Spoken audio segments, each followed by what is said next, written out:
दोस्तों, क्या आपको बजाज चेतक स्कूटर की वो टेढ़ी किक मारने वाली फॉल्ट याद है जो हर भारतीय घर में मजाक का हिस्सा बन गई थी?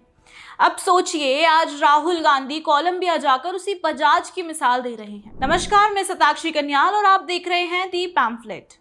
दोस्तों, हाल ही में राहुल गांधी कोलंबिया गए हुए थे, जहां से उन्होंने एक बजाज पल्सर के साथ एक्स पर फोटो पोस्ट करके लिखा, proud to see Bajaj Hero and TVS do so well in Colombia, shows Indian companies can win with innovation not cronyism। यानी राहुल गांधी ने भारतीय कंपनियों की इस अंतर्राष्ट्रीय सफलता को इनोवेशन की जीत बताया और कहा कि असली ताकत क्रॉनिज्म यानी सरकार और कंपनी के सांठगांठ में नहीं बल्कि इनोवेशन में है। दोस्तों, ये बात सुनने में कितनी अच्छी लगती है, लेकिन यहीं से सवाल उठता है, जिस बजाज का एग्जाम्पल देकर वो सांठगांठ वाला इशारा कर रहे हैं, क्या वही बजाज कांग्रेस के लाइसेंस परमिट राज में सांठगांठ यानी क्रॉनिज्म की सबसे बड़ा पोस्टर एलिमेंट रही है? बात तो सही है। दौड़ना तो पड़ता है। राहुल गांधी के बजाज बाइक के साथ फोटो पोस्ट करने की विडंबना भी गहरी है, क्योंकि इंडस्ट्री में इनोवेशन की जगह क्रॉनिज्म कांग्रेस के लाइसेंस परमिट राज का सबसे बड़ा आउटपुट था, जिसे कांग्रेस को फाइनली वर्ल्ड बैंक और आईएमएफ के दबाव में खत्म करना पड़ा।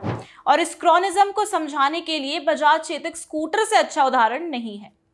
दोस्तों, आपको बता दूं, भारत में एक ऐसा समय था जब किसी भी उद्योगपति या व्यापारी की असली ताकत उसका प्रोडक्ट नहीं होता था, बल्कि सरकार के साथ उसके रिश्ते होते थे। ये वो दौर था जहां अगर आप कांग्रेस के करीब हुआ करते थे तो आपको लाइसेंस जल्द ही मिल जाता था और बिना कई लाइसेंस प्राप्त किए बिजनेस करना पॉसिबल ही नहीं था। बजाज चेतक की कहानी दरअसल उसी दौर के पूरे सिस्टम की सच्चाई बयां करती है। चेतक भारतीय मध्य वर्गीय परिवारों का सपना था। हर घर चाहता था कि एक स्कूटर हो जिस पर पूरा परिवार बैठकर सफर कर सके, लेकिन इस सपने की हकीकत में एक ऐसी खामी छिपी थी जो सालों तक ठीक ही नहीं हुई। वो खामी थी उसकी टेढ़ी किक। जी हाँ, हर बार स्टार्ट करने के लिए स्कूटर को एक तरफ झुकाकर जोर लगाना पड़ता था और ये आदत धीरे धीरे भारतीय घरों का मजाक भी बन गई थी। ये कोई समय के साथ गाड़ी में आई खराबी नहीं थी, बल्कि हर चेतक में ये मैन्युफैक्चरिंग डिफेक्ट था जिसे सुधारा जा सकता था। मगर सवाल ये है कि इसे सुधारा क्यों नहीं गया, क्योंकि तब कंपटीशन जैसी कोई चीज मौजूद ही नहीं थी।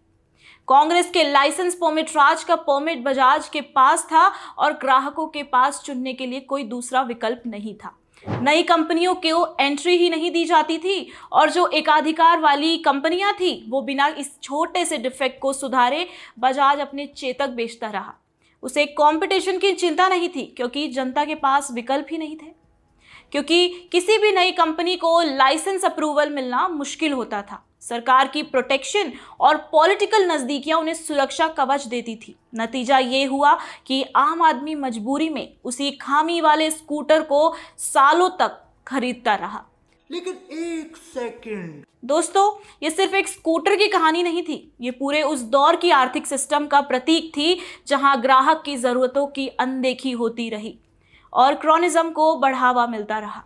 राहुल गांधी आज कोलंबिया में खड़े होकर बड़ी आत्मविश्वास से कहते हैं कि भारतीय कंपनियां इनोवेशन से जीत रही हैं, ना कि क्रॉनिज्म से। तो सच्चाई ये है कि ये क्रॉनिज्म कांग्रेस का स्थापित सिद्धांत था जिसे आज खत्म किया जा रहा है। असलियत ये है कि बजाज चेतक कांग्रेस के क्रॉनिज्म का सबसे बड़ा मिसाल था।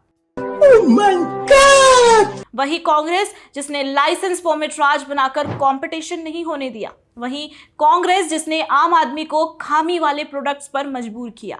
और यहाँ विडंबना तो देखिए, जो पार्टी लंबे समय तक क्रॉनिज्म की संरक्षक रही, उसी का नेता आज खड़ा होकर क्रॉनिज्म के खिलाफ बयान दे रहा है।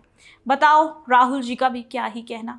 ये जो बोलते हैं पास्ट हिस्ट्री देखकर क्यों नहीं बोलते। दोस्तों, आपको बता दूं, असल में ये कंपनियां तब वर्ल्ड क्लास बनी जब कांग्रेस का क्रॉनी मॉडल टूटा और भारत ने खुले बाजार में कदम रखा। इसीलिए राहुल गांधी का ये बयान सुनने में भला अच्छा लगे, लेकिन हकीकत ये है कि उनकी पार्टी ही क्रॉनिज्म का सबसे बड़ा चेहरा रही है।